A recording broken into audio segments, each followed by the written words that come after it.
السلام علیکم۔ سننے میں آیا ہے کہ یہ ایک سچا واقعہ ہے۔ اسکرین پر آپ ایک لاش کے ڈھانچے کی تصویر دیکھ رہے ہوں گے۔ یہ بندہ ایک اعلیٰ عہدے پر فائز سرکاری ملازم تھا۔ اس کے 3 بیٹے تھے، تینوں سونے کا چمچ منہ میں لیے پیدا ہوئے اور شاہانہ زندگی گزرتی رہی۔ وقت تیزی سے گزرا اور پھر اس کے نام کے ساتھ ریٹائرڈ لگ گیا۔ عہدے کی مدت ختم ہوئی، ریٹائرڈ ہو گئے اور اب زندگی کا سفر انتہا کی طرف چل پڑا۔ بیٹوں نے باپ کے عہدے سے خوب لطف اٹھایا۔ کہتے تھے ہمیں کیا فکر ہے، ہمارا باپ 22 گریڈ کا افسر ہے، ہمارے کام خود بخود بنیں گے، اور بنتے بھی رہے۔ ایک ٹیلی فون کال پر سب کچھ قدموں میں حاضر ہو جاتا تھا۔ پھر وہ دن آ گیا جب بیٹے یہ بھول گئے کہ یہ وہی باپ ہے جس کے نام اور عہدے کی وجہ سے لوگ ہمیں سر سر کہتے نہ تھکتے تھے۔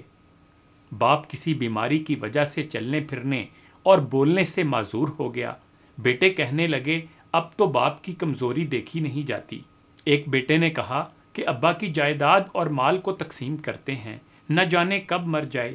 جب دوست آتے ہیں تو سامنے یہ بوڑھا پڑا ہوتا ہے، چلو ایک نوکر مستقل ان کے ساتھ رہنے کے لیے رکھ لیتے ہیں جو ان کا خیال رکھے، 20,000 ماہانہ دے دیں گے۔ نوکر آ گیا اور اسی گھر کے ایک کمرے میں باپ کو فرش پر گدا لگا دیا گیا۔ نوکر کو کہا کہ اس کا پورا خیال رکھنا، ہمیں کوئی شکایت نہ ملے۔ بیٹوں کی شادیاں ہوئیں۔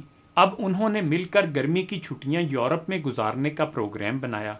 بیٹے جہاں جاتے اپنا تعارف 22 گریڈ کے افسر کے بیٹے ہونے سے شروع کرتے۔ نوکر کو تاکید کی کہ ہماری 3 ماہ بعد واپسی ہوگی، تم بابا کا خیال رکھنا اور وقت پر کھانا وغیرہ دیتے رہنا۔ اس نے حامی بھر لی۔ سب چلے گئے۔ وہ باپ اکیلا گھر کے کمرے میں لیٹا سانس لیتا رہا، نہ چل سکتا تھا، نہ خود سے کچھ مانگ سکتا تھا۔ کرنا خدا کا یہ ہوا کہ ایک دن نوکر گھر کو تالا لگا کر بازار سے بریڈ لینے گیا تو اس کا ایکسیڈنٹ ہو گیا۔ اس کو خاصی چوٹیں لگی تھیں۔ لوگوں نے اسے ہاسپٹل پہنچایا لیکن وہ کومے میں چلا گیا اور ہوش میں نہ آ سکا۔ بیٹے نوکر کو صرف باپ کے کمرے کی چابی دے کر باقی سارے گھر کو تالے لگا کر چابیاں ساتھ لے گئے تھے۔ ملازم اس کمرے کو تالا لگا کر چابی ساتھ لے کر گیا تھا کہ ابھی واپس آ جاؤں گا۔ اب بوڑھا ریٹائرڈ سرکاری افسر کمرے میں لاک ہو چکا تھا۔ وہ چل پھر بھی نہیں سکتا تھا، نہ کسی کو آواز دے سکتا تھا۔ 3 ماہ بعد جب بیٹے واپس آئے اور تالا توڑ کر کمرہ کھولا تو لاش کی حالت وہ ہو چکی تھی جو تصویر میں دکھائی دے رہی ہے۔ کیسا عبرتناک واقعہ ہے یہ۔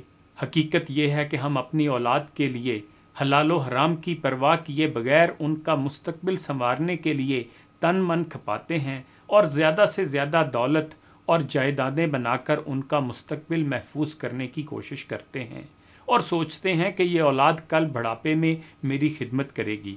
اعلیٰ ترین غیر ملکی اسکولوں میں دنیاوی تعلیم دلواتے ہیں اور دین کی تعلیم کو وقت کا ضیاع سمجھتے ہیں، جس میں سکھایا جاتا ہے کہ والدین کی خدمت میں عظمت ہے۔ حقیقت ہے کہ ہر انسان جو بوتا ہے اسی درخت کا پھل پاتا ہے۔ خواجہ عزیز الحسن مجذوب نے خوب کہا تھا کہ جہاں میں ہیں عبرت کے ہر سو نمونے، مگر تجھ کو اندھا کیا رنگ و بو نے۔ کبھی غور سے بھی دیکھا ہے تو نے، جو معمور تھے وہ محل اب ہیں سونے۔